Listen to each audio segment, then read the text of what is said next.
Hi guys, welcome to my coffee show. My name is Jack. Sometimes one coffee for a hangover is not enough. Sometimes you need two or even three. So I will be making a pour over. I have my two plastic V60s. I have 2 cups. Let's make 2 pour overs. Why 2? Because we're going to use 2 different hand grinders. Yes, I take all of that. As you can see, I'm not in my kitchen. I take all of that for my holidays. The cups were in the hotel, but I take my V60s, my coffee scale, Spouted kettle,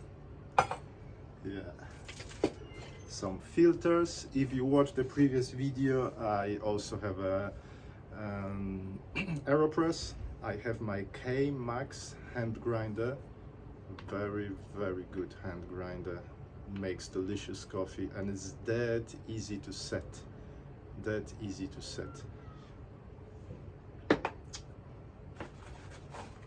And I also have the entry-level Chestnut C2 Timemore hand grinder. And if you think about having something small, light, portable, well, this one is really good. So this one can grind a very good coffee. Cost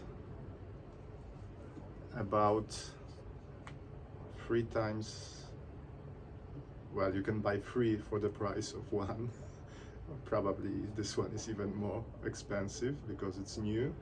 This one has been for a while. But let's see if this can make a 3 times better pour over than this one. That's the question. So the water is hot and ready. Measuring 13 grams of coffee, and we will be aiming for 200 grams of liquid. I only take 1 variety of coffee when I go for holidays. I know it's weird, I should take few different, but I only take 1. That's a filter blend, and that always goes with me for my holidays. This is for me is a taste of holidays. So that's a filter blend from Square Mile, nice, fruity, easy to make, not expensive. It's been roasted, what's the day today? It's been roasted about a week ago, maybe less than that. Now this one, you have to twist it to put the coffee in, but I like it. I think it holds. This one feels secure, while the other one, it's secure but it doesn't feel secure. So again, 13 grams of coffee. Now, in the terms of settings, I will set this one on 17 clicks. So this is definitely not a scientific testing of the coffees. I should pre-grind it many times, so the time of the extraction is about the same. I would spend all day on the balcony, while instead I want to finish the video and get myself drunk again. It's my priorities. 17. So 17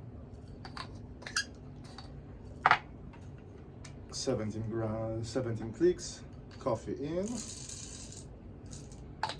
secure, and let's grind it.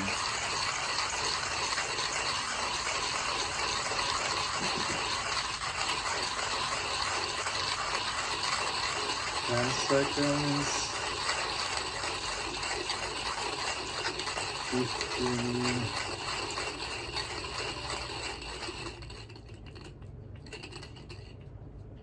about 20 seconds.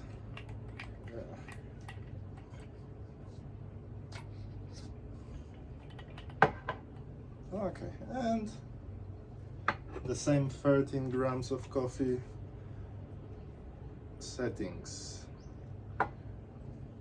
7.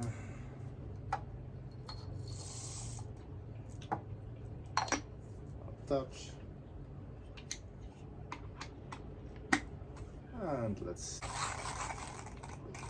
17 seconds, so about the same, probably slightly faster, probably just because of the longer handle, so the mechanics and physics, whatever, and it's easier to grind, but this one is perfect as well for grinding, so I have no problem with grinding on this one whatsoever. So I have a coffee here, I need to tap it.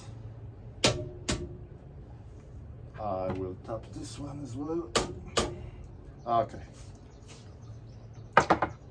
So let's have a look at the residue. So a little bit, but as you can see, I tap it. There is a rubber end at the other side, so it's kind of safe. You don't scratch the metal. And this one looks like there is a bit more static to the coffee grinds. I mean, I cannot compare it like for like because I don't know exact settings, you know. This one, it was a random 17. The 7 clicks on the K Max was because that's what they recommend on the website. So let's prepare some pour over. So I bought this one on Amazon. If I remember, at some point I will put the links in on my channel, so you can, if you fancy, you can buy it using the links. I will get some commission from Amazon. That should be enough for maybe 5 grams of coffee. So everything is ready. Let's put some coffee in. Again, there is some static, and the coffee from K Max, also a little bit of static, but a bit less. I'm not an expert of a pour over, as you probably notice.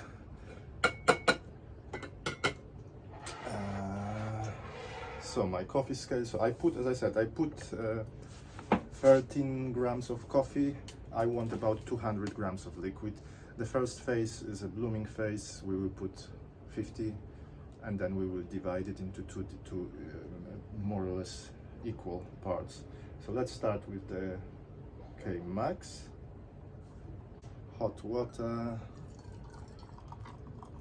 So I will also, there is also a measurement inside where I can see where the 200 grams of water is.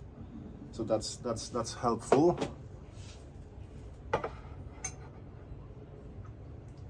So let's aim for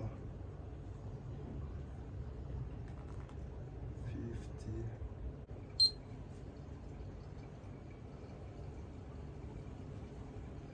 Maybe I should use that opportunity, show you the sun rising on behind me. I'm currently at Gran Canaria.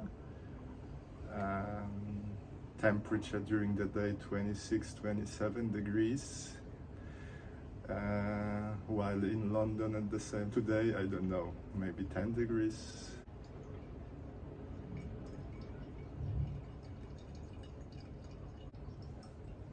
So now what I've noticed on the K Max, the water is already through, while on Chestnut it takes a bit longer. So again, those settings I should, well, I could play with it, but then would be too long. So the last pour, 75. It's pretty much over. It's still going on the chestnut. This one is a pour over made on Chestnut C2 Timemore, and this one is almost the same, the cups, well, exactly the same, and this one is on a K-Max hand grinder. I think I get more of that nice acidity on this one. Let me compare it again. It's a tough call, to be honest, which already is a win for chestnut. If you cannot be sure that the K-Max is better, then that's a win for chestnut, which is much cheaper grinder. Now, it could be my fault that the settings were not right. Maybe instead of grinding the chestnut coarser, I should grind K-Max finer. Now, 1Zpresso, that easy to work on. I mean, the settings you can adjust. You have so many settings. It comes with this magnetic chamber. It looks, in my opinion, amazing. The wooden knob, the long lever, which makes grinding a bit easier. It comes with the carrying bag. Inside the bag you've got the brush, you've got the rubber to put around so it's easier to grind, and you've got a blower. The materials are all, well, most of that is aluminium. There is a stainless steel inside, 48 millimeters heptagonal bars. Everything is a quality build, yeah. But it's heavy, 720 grams, much heavier than the chestnut. Now, the chestnut, lots of plastic parts, but the outside is aluminium. There's a stainless steel bars, 30 something millimeters, I don't remember, but it works well. So if it's just about the coffee taste, let me do it one more time. If it's just about the coffee taste,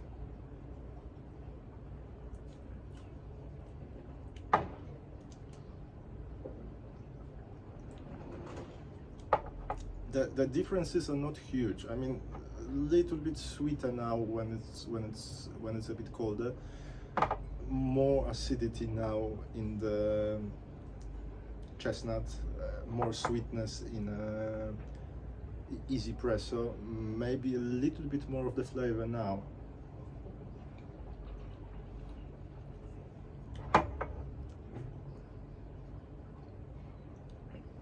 While this one is more of the just the acidity. This one kind of a more mellow flavor, so more complex. But the differences are not huge. Would I said that this is a better coffee? Now, yes. Now, when I tasted it again, I would say the chestnut, the K-Max makes a better coffee. Is it 3 times better? No. It's incremental difference, just like this. Maybe if you dial it better, then this one probably would be even better, but it's not a huge difference. So the choice, which one to choose, the K-Max or chestnut? Well, I think it's all about the money, really. If you're looking for a budget hand grinder, it's not like, well, not many hand grinders can beat this one for 50 quid. If you are looking for a quality hand grinder that can also grind for basically everything from Turkish all the way to French press, go for this one. So many settings you can really play. If you're just looking for a hand grinder to take for holidays, Chestnut C2, that's a choice. That's a choice. Light, portable, take it every, and it looks good and it feels good. It feels premium. As long as you don't have this one in your hand, then this one feels premium. Okay, as you guys can see, I have too much caffeine now in my veins, so I could talk for hours, but let me end here. So my name is Jack. This is my coffee show. I'm not in my kitchen, I'm somewhere else on holidays enjoying my coffee. I think it's time for breakfast now, so thank you very much for watching. Click like, click subscribe, and I will make some more videos soon. Thank you very much.